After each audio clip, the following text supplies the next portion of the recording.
బాగుంది. Okay, thank you అండి. Last year సామాజిక వర్గంతో హిట్ కొట్టారు. అలా హోప్ఫుల్లీ ఇంకో హిట్. డెఫినెట్గా అందులో డౌటే లేదు. క్వశ్చన్ మార్క్ పెట్టుకోవద్దు, మీరు బ్లాక్ బస్టర్ కొడతాం. పోలే అయితే all the best and congrats. Thank you. ఒక చిన్న డౌట్ ఏంటంటే సంక్రాంతికి మొన్న వచ్చిన 4 సినిమాలతో పాటు 5వ సినిమా రావాల్సి ఉంది.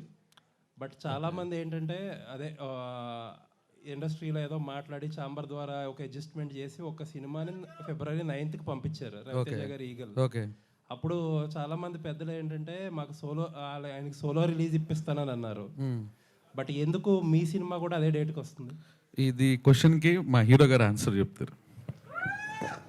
నాకు బేసిక్లీ యూఎస్ఏ నుంచి ఇన్స్ట్రక్షన్ నాకు అదైతే తెలుసు, ముందు డేట్ వేసారు మీరు అందరూ. బట్ సంహౌ ఏదో అడ్జస్ట్ చేసి వాళ్ళకి సోలో డేట్ ఇస్తారన్నారు. ఈ టాపిక్ ఈ క్వశ్చన్ అడుగుతారని ఇన్ఫర్మేషన్ మాకుండి మేము వాళ్ళు అనిల్ గారు కూడా అడిగి, సార్ నేను చెప్పాలనుకుంటున్నా, నిజం చెప్పేయచ్చా అంటే ఆయన క్లారిటీగా ఉన్నది ఉన్నట్టు చెప్పమన్నారండి.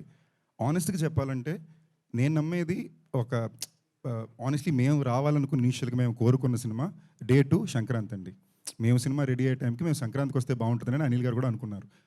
కానీ ఆ సమయానికి అందులో ఏంటి, పిల్లలకి నచ్చే సినిమా, దెయ్యాలు భూతాలు మ్యాజిక్ ఉండే సినిమా, పాటలు హిట్ అయినాయి, బాగుంటుంది మన సినిమా. కానీ అంటే ఇన్ని సినిమాలు వచ్చేసరికి అనిల్ గారు లేదు, నాది అది కరెక్ట్ కాదు, నేను situation correct, let's move forward అన్నారు. అప్పటికే Feb 9th కూడా డీజేటీలు వేశారు. మేము ఫోన్ చేసి చెక్ చేసుకుని ఆ డేట్ మేము రావచ్చా ఉన్నారా లేదని కన్ఫర్మ్ చేసుకున్న తర్వాత మేము ఆ డేట్ వేసామండి. మేము ఉన్న పరిస్థితులకి మార్చే అవకాశం కూడా మాకు లేదు, because is a lot running at stake.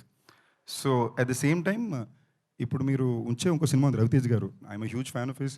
ఆయన లాస్ట్ సినిమా రవితేజ్ గారితోనే, పీపుల్స్ మీడియా ఫ్యాక్టరీ ఏమో అనిల్ గారికి పార్ట్నర్స్, నాతో సినిమా చేశారు. But somewhere there in nobody mention it at press meet also కదా, మాకు కాల్స్ ఏమి రాలా. So maybe if they come and call and ask will may have a dialogue, I don't know. But మాకైతే Feb 9 చాలా important date అండి, చాలా responsibilities ఉన్నాయి, తెలుసుకోవాలి. అంటే తర్వాత ఆ ప్రెస్ మీట్లో నేనున్నా, యాక్చువల్లీ ఆ ప్రెస్ మీట్లో మిమ్మల్ని మెన్షన్ చేయడం స్కిప్ చేశారు. తర్వాత కూడా ఎవరో మిమ్మల్ని రీచ్ అవుట్ అవ్వడానికి ట్రై చేయలేదా? ఇది రాజేష్ గారు చెప్తేనే బాగుంటుంది, ప్రొడ్యూసర్ కాబట్టి. మర్చిపోయి ఉండొచ్చండి. తర్వాత కూడా గుర్తు రాలేదా? ఎవరికి గుర్తు రాలేదు, ఇదైతే నిజం. ఎనీవేస్ అయితే రావడమే కరెక్ట్ ఏమోలేండి. రావటం కాదండి, 2.5 ఏళ్ళు కష్టపడ్డాం. మేము వేసుకున్న డేటు వెనక్కి వెళ్తే డేట్స్ లేవు, చాలా ప్రాబ్లమ్స్ ఉన్నాయి. Anyways all the best. Thank you. అలాగే లాస్ట్ టైం కూడా కాంపిటీషన్లోనే వచ్చారు. So all the best. Honestly అండి, one more thing I want to say right now, ఇక్కడ మీడియా వాళ్ళందరూ ఉండగా, ఆడియన్స్ ఉండగా, మీ అందరికీ నాకు చాలా పర్సనల్గా నేను హనుమాన్ సక్సెస్ చాలా పర్సనల్గా ఫీల్ అయ్యాను, for my ideology and for the people in the film. Teja కానీ ప్రశాంత్ కానీ 3 సంవత్సరాలు ఒక సినిమాని కష్టపడి వాళ్ళు నమ్మిన దానికోసం పోరాడి తీశారండి. ప్రతి సినిమా హనుమాన్ అయిపోద్ది నేను చెప్పట్లా, బట్ ప్రయత్నం అలా ఉండాలని నేను నమ్మేవాడిని అండి. సో ఆ సినిమాకి అంత పెద్ద విజయాన్ని ఇవ్వడానికి చాలా చాలా ముఖ్యమైన కారణం మీరు మీడియా వాళ్ళు, మీ ఆడియన్స్ అందరూ. సో ఆ టీం తరపున నాకు నా ఉన్న లవ్లో I want use the stage to say congratulations to entire team అండి.